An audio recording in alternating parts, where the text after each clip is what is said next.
Now, this video is part 2 of my Let's Watch Some Star Wars series for The Force Awakens, where I'll be doing something like a commentary track for the film, only instead of letting the movie just run and talking over it, I'll be pausing at certain points, putting up a screenshot, and giving my thoughts on, well, whatever happens to pop into my head.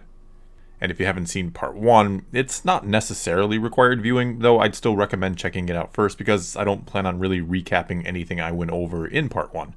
In fact, I'm pretty much just going to assume you've seen that first part, and that you know The Force Awakens well enough where just seeing a screenshot will jog your memory about what's going on in that scene.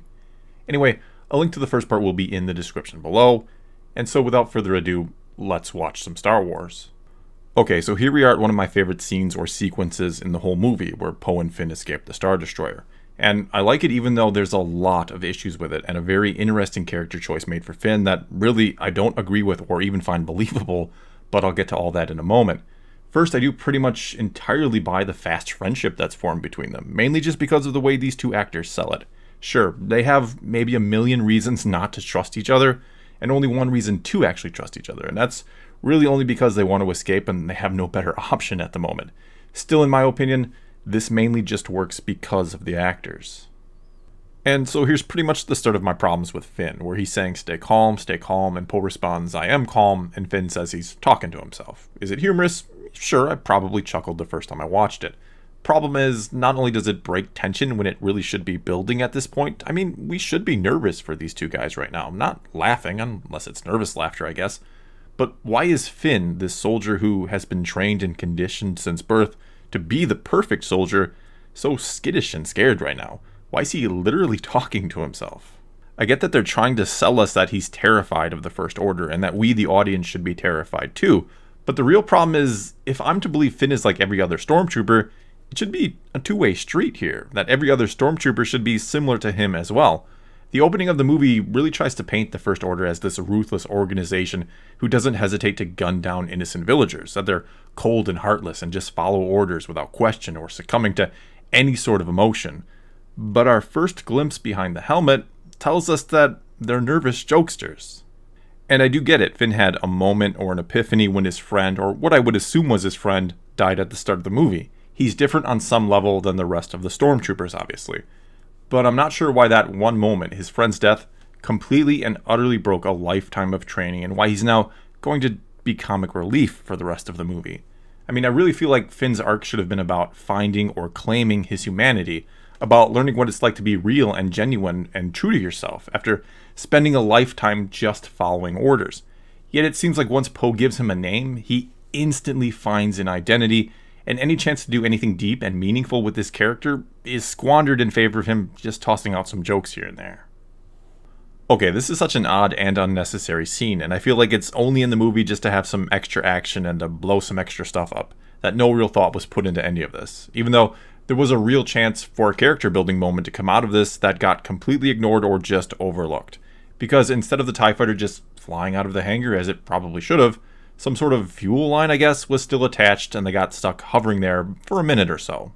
Which then leads to Finn, without any real hesitation, opening fire on and killing his former fellow First Order mates, even though the reason for his little break in the first place was witnessing the death of a comrade. He'll even later in the movie be very proud of the fact that he refused to kill innocent villagers, yet kills how many dozens of people here? People who are, or were, just like him and are mostly victims of what essentially amounts to brainwashing. Again, just like him. And sure, you could make the argument that fight or flight kicked in and he's not even thinking in this moment. But you could also make the argument that this is a highly trained soldier acting rather irrationally, or with little regard to those he may have once called friend. And the thing is, this could have been a great scene if he hesitated for a moment or two.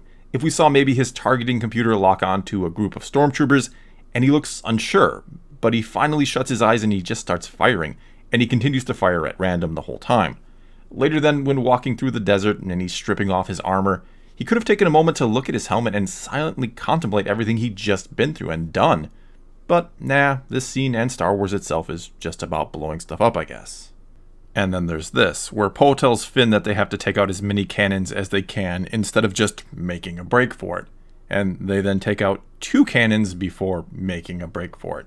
And surprise, surprise, the massive Star Destroyer had more than 2 cannons, and ended up shooting them down anyway. And And I really don't know what the point was of this, again, other than to maybe get some more action into the movie and to show these two were working together really well, when really it would have made more sense to be pursued by other TIE fighters. But of course, you couldn't do that because we'll get another TIE fighter chase in a little bit that involves the Millennium Falcon. Okay, so my question here is, where is the squad that was just sent to the wreckage by General Hux? How does Finn, who was unconscious for a time it seems, run that distance in a desert wearing full stormtrooper armor, mind you, and get there before any First Order ship would? Besides, if I'm Finn and I'm so terrified of the First Order that I'll do anything to get away from them, even gun down my former friends, I don't know that I'm running back to that ship to check on Poe, the guy that I met 5 minutes ago, even though, yeah, he did save my life. Because I have to realize, again, if I'm Finn in this situation, that either Poe died in that crash or he parachuted out like me and is a great distance from the crash site. But either way, the First Order is going to start looking for them at the crash site. So what does Finn hope to find there? It's either going to be a dead Poe Dameron, or the First Order is sitting there waiting for him. Not to mention, the only thing Finn going back actually accomplishes in terms of the story is finding Poe's jacket. And here we have Finn leaving a trail pointing in the direction he's heading for that First Order squad that may one day eventually arrive. And not only does Finn shed the armor of the First Order stormtrooper here, but as I've been saying, he pretty much sheds the possibility that this movie might really dig into this bold idea to make one of our main protagonists a former stormtrooper. Okay, now one thing I actually do like and think the movie pulled off rather well is the sort of sibling rivalry that exists between Kylo Ren and Hux. It could have come off as awkward, but actually like how both of them seem to be vying for the approval of Snoke and competing against each other. And it makes sense since they're both on the younger side, relatively speaking, and truly trying to establish themselves. It's something very different from the Tarkin and Vader dynamic in A New Hope, where Vader really had respect for Tarkin and even listened to him, and it set up a lot of interesting potential for the rest of the trilogy until Hux was turned into a joke in the next movie. Okay, now this scene is clearly meant to establish that Rey can fight, which makes sense. If she had no fighting skills at all, she'd likely be dead, because she's living on a planet where only the strong survive and where those strong no doubt prey on the weak. Who taught her how to fight and win doesn't really matter, though I'm sure it was nothing all too formal or advanced. Maybe someone gave her a few pointers along the way, and we can assume she's got the basics down and has had a couple opportunities to hone her skills in a fight just like this. And I don't think anyone would or should have a problem with Rey eventually getting the upper hand on these two goons and winning the fight. And I say eventually because keep in mind one of them actually does land a punch right to her face, and she even gets wrapped up for a little bit. And all of this should be kept in mind when discussing a much later scene in the movie. And this is where we learn why Finn made the irrational decision to go back to the site of the crashed TIE fighter looking for Poe, but only found his jacket. It was done so that BB-8 would notice Finn, so that Rey would run him down and these two could meet and our little adventure could really kick off. Now, there could have been other ways to get them together, but they likely felt they were too contrived and that this would feel more coincidental, even humorous you could say. Even though if we backtrack again, it involves Finn doing something really stupid that you're just supposed to overlook or not think about. Okay, so why is Rey so intrigued to meet a member of the Resistance? Why does she seem so excited, almost smitten by him? Does she really know who they are and what they're about? Because we, the audience, certainly don't. We've been told literally nothing about the dynamic between the First Order, New Republic, and Resistance. Hell, we don't even know why there's a Resistance or what they're resisting. I mean, does the First Order interfere in Rey's daily life? Does she have a reason to dislike them personally and to be honored to meet someone who opposes them? I mean, I'd imagine not, but anyway, I don't know if this was an intentional or unintentional attempt to make us, like Rey, really think that the Resistance are the good guys and that we should be looking up to them. Even though after the last trilogy, we should be under the impression that the New Republic should be the good guys here. And why does Rey think Luke Skywalker is a myth? He's probably the most famous guy in the galaxy, I'd imagine. Not to mention, she seems to know all about things like the Resistance and the First Order, but doesn't know that Luke was real? I guess she may have had someone in her life who told her it was all a myth and not to believe in it. And I guess this could actually play into the theory that Luke was her father, that whoever dropped her off tried to drill it into her head that he wasn't real, that she would, I don't know, never go off looking for him, I guess. That then brings us to this moment when Finn grabs Rey's hand and starts running with her, but Rey reacts negatively and demands to have her hand let go. This could have been the start of something truly great, and I don't mean because, again, this is basically when their adventure kicks off together, but instead I mean this could have been the start of two fantastic character arcs that played off each other. Because you have Rey, who has grown up alone on a desert planet, only trusting herself and making all of her own decisions over the years, paired up with Finn, who has grown up surrounded by other people, who has been literally trained to rely on others, to work as a team, and to not think independently, but to follow orders. These two couldn't be any more different from each other. And the story of the trilogy could have really been about these two bringing each other to some sort of middle ground. And then there's this scene. One I remember each time I saw the movie in the theater, a good portion of the audience literally clapping and cheering for. Because after 30 minutes of film time, and the only real connection to the previous trilogy's main characters thus far being mentions of Luke Skywalker, now we finally got to see the Millennium Falcon. This is Star Wars right here. And just the joy of seeing it again, and the fact that a joke was made about it being garbage, which goes back to what Luke said about it being junk the first time he saw it. Well, it should help us overlook the fact that the Millennium Falcon of all ships in the galaxy just so happens to be here right now. Which leads us to wonder where Han and Chewie are. Why, as Rey says, the ship hasn't flown in years. But don't worry, that question will get answered very, very soon. Okay, I don't feel like I can go on here without bringing up how dumb this is, where the TIE fighter crashes after Finn's shot it down, and immediately, like a flock of scavengers set upon it. I mean, did they teleport to the crash site? How did they manage to get there as the ship is literally crashing? It's just a scene, if I were the editor, that would have never made the final cut of the movie. Now we get to Rey and her piloting skills. And for someone who says she's never flown the Millennium Falcon before, and that she's flown before but never left the planet, she's pretty damn good at it. And look, if the Force has awakened in her at this point, which I'd assume it has, it would explain her incredible reflexes. I don't really have too much of a problem with this scene, to be honest. Though a bit more explanation about how she knows how to fly in the first place would be appreciated. I mean, going back to The Phantom Menace, Anakin tells us he'd been a pilot all his life, all 9 long years of it.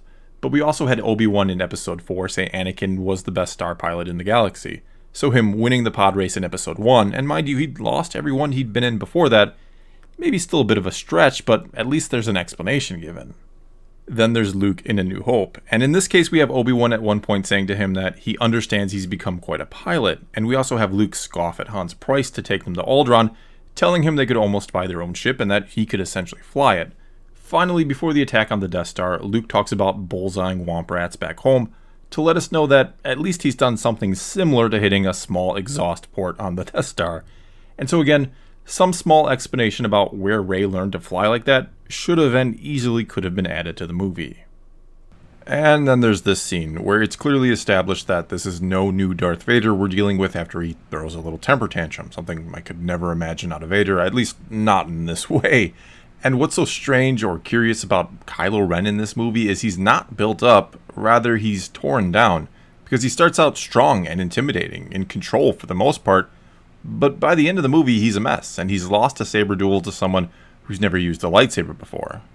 And I think this is why a lot of people were interested in the character of Snoke, or learning more about him in the next movie, because this movie, The Force Awakens, strongly hints at or suggests or sets up the fact that, no, Kylo Ren is not our primary threat. They'll likely have some sort of redemption arc considering, again, he's already been defeated by Rey. Not to mention, he's shown to be very conflicted throughout the film. And so after this movie, it's going to be very hard to sell him as the main antagonist of the trilogy after the main protagonist has already beaten him soundly, and beaten him even before she's been trained, which we assume would be the next step for Rey in Episode 8. And I'm not saying I think Kylo Ren or Ben Solo is a bad character per se. I know a lot of people call him emo and whatnot and just don't like him, and that's fine. But the idea here, or so I thought, was going to be that Ben had grown up in the shadow of greatness, of the greatest heroes in the galaxy, as a matter of fact. I mean, he's the son of Han and Leia, and the nephew of Luke Skywalker. And since he can't ever live up to that, or accomplish more than what they did, I mean, they literally saved the galaxy, he's frustrated and angry and still looking for a way to make his mark. And then one day he finds out he's also the grandson of Darth frickin' Vader, which is his breaking point, and he then makes the choice to embrace the dark side, but for lack of a better way of putting it, his heart really isn't into it, you could say, which is demonstrated by the scene where he says he feels the pull to the light again, and, well, I'm getting ahead of myself, so let's move on. Okay, here we have yet another scene that really helps us forget that Finn was ever a stormtrooper, and confirms that, yeah, primarily he's going to be comic relief in this movie, and have no sort of real deep arc, because He is not calm or cool in the least under pressure. He doesn't have any signs or the trademark of someone who has extensive military training. And he's so charismatic and has so much personality that it's hard to believe he's the product of some conditioning program to make the perfect soldier. That's the environment he grew up in. Again, I think Finn's arc should have been about finding the personality that, well, he already has. And here we are, 40 minutes into the movie, and finally we get to see our first original trilogy characters. Now, that's a bold move to say the least for this movie, that they let their new characters carry the first third of the film, when it would have been much easier to open with the old characters and slowly introduce the new ones, and as the trilogy goes on, you push them further and further to the forefront, before at the end they've just naturally become the centerpiece. And whether or not that's the way things should have been done is a good debate for another time. Because just like how the first appearance of the Falcon drew cheers from the audience in the theaters I'd watched it in, so too did this scene, even though we'd seen it in the trailer already. But as cool as it was to see Han and Chewie on the big screen again, let's talk about how utterly stupid all of this is. Because what I right now have to believe in this movie is that Han and Chewbacca, who could have been anywhere else in the galaxy doing who knows what, happened to find the Millennium Falcon before the First Order did. The First Order who was actively hunting the ship. A ship that had not jumped to hyperspace and was still very much in the exact same system as they were. I mean, considering how little time has gone by here in the story, that Jakku should still be very much in the rear view mirror of the Millennium Falcon, if you will. And though the next movie is going to tell me that ships can be tracked through hyperspace, this one is telling me that they can't be tracked as they slowly, relatively speaking, just fly through a star system. Not only that, but just how much time has gone by since Rey and Finn dealt with the TIE fighters and got away. I mean, as soon as they leave the atmosphere of Jakku, the two are forced to deal with a gas leak, and, well, then we cut away to the scene with Kylo and the officer that I discussed a moment ago, and then we're back with Finn and Rey, and they're still fixing the gas leak. So have they been at it for 5 minutes, 15 minutes, an hour even? Because the longer they've been working on it, the more unbelievable it is that the First Order hasn't already tracked them down. But that then leads to another problem. If it's only been 5 minutes, which would explain why the First Order maybe isn't on them already, how in the hell did Han and Chewie get there so quickly? Where exactly were they? In the next star system over? I mean, sure, the movie does tell us that there's a tracker on the ship, and that's how Han and Chewie found it in the first place. And it does make sense that those two would always be on the lookout should the Falcon just randomly pop up on their scanners. But again, how did they get there so quickly? And just what is the First Order doing during all of this? And someone asked me not long ago, how fast is hyperspace travel in Star Wars? And my answer was simple. However fast or slow the plot needs it to be. Okay, now I really like this right here, where Rey refers to Han as the famous smuggler, showing her upbringing and how that's more what Han would be famous for on a world like Jakku, whereas Finn calls him the Rebellion War General, showing what the First Order would have taught or thought about Han Solo. It's one of the few nice moments of subtlety in this movie, where little lines that you might think of as throwaway lines actually help you establish who these characters are and where they're from. Then, 10 seconds later, though, Finn's freaking out about Rathtars, and once again, I just forget he's even a former stormtrooper. And speaking of Rathtars, I'd imagine the main reason they're in here, why we get this rather random feeling action sequence, is out of fear that the movie would otherwise slow down at this point. Because it's already been a whole 5 minutes since we had any action, that being the TIE fighter chase. And considering our next stop is Takodana, which starts out with a lot of dialogue and exposition, well, they probably thought that we can't go straight there and have a whole 15 minutes in a Star Wars movie without action. And so we end up with an entire sequence that does actually little to further the movie or its plot, and only really establishes the fact that, yeah, Han Solo is a smuggler and has double-crossed some people. And honestly, did we need that established? Okay, and here we get to our first scene with Snoke, and there's some very interesting things to talk about here. First of all, Snoke seems to be under the impression that if Luke Skywalker is simply found, using the map to get to him of course, that he'll return and new Jedi will rise, that it's really that simple. Which is one of those things that hurts my head to think about, because in a way it kind of implies that Luke Skywalker doesn't know what's going on right now, or that Snoke thinks Luke doesn't know what's going on. Because why would Luke be waiting for someone to show up before he did something about Snoke and the First Order, unless he doesn't know about Snoke and the First Order? Where does Snoke think Luke went? What does he think he's doing there right now? Does he think Luke's just waiting around for someone to use the map he left behind to tell him what he should already know about Snoke and the First Order? And I'm not really sure I'm explaining this as well as I'd like, but what I'm trying to say here is I'm not sure why Snoke is so worried about the Resistance finding Luke. Because, again, it implied that Luke is out of the loop entirely, and he left this map behind so that, in case something happened, someone could come and tell him. But we already know that Luke knows something has happened, because Han, in this very movie, tells us that after what happened to Ben, Luke likely went in search of the first Jedi Temple. Which, disregarding for a moment what we learned in The Last Jedi, well, that would seem to imply that Luke went there in response to how Snoke had turned Ben to the dark side, and that Snoke should know that he's fully aware of the First Order and he doesn't need someone to come and tell him that. So wouldn't Snoke be more interested in finding Luke to stop whatever he might be up to, rather than being worried about the Resistance finding him? Furthermore, here we learn that the First Order is going to, and I'm quoting Hux here, destroy the government that supports the Resistance. And he's of course referring to the New Republic and how they're supporting the Resistance. And my question would of course be, well, why is the Republic supporting the Resistance and not openly opposing the First Order? And sure, if you want to dig into the other sources of canon, you can find yourself an answer. But that doesn't do someone just watching the movies any good whatsoever. Instead, it feels like this movie wants to throw away everything established in the original trilogy, everything the rebellion fought and accomplished there, all for the sake of just telling the same story again, of having a small rebellion, or the Resistance this time, against a mighty empire, or the First Order. And so, to stop the tiny Resistance, the First Order is going to blow up the New Republic, which, I don't know, I think that would immediately cause what's left of the New Republic after the attack to declare war on you openly, not to just channel through the Resistance anymore. And that every system in the galaxy that still remembers the horrors of the Empire, that's just a mere 30 years ago, mind you, would now rise up to oppose you. But of course, the first line in The Last Jedi's opening crawl would tell me I'd be dead wrong to assume any of that.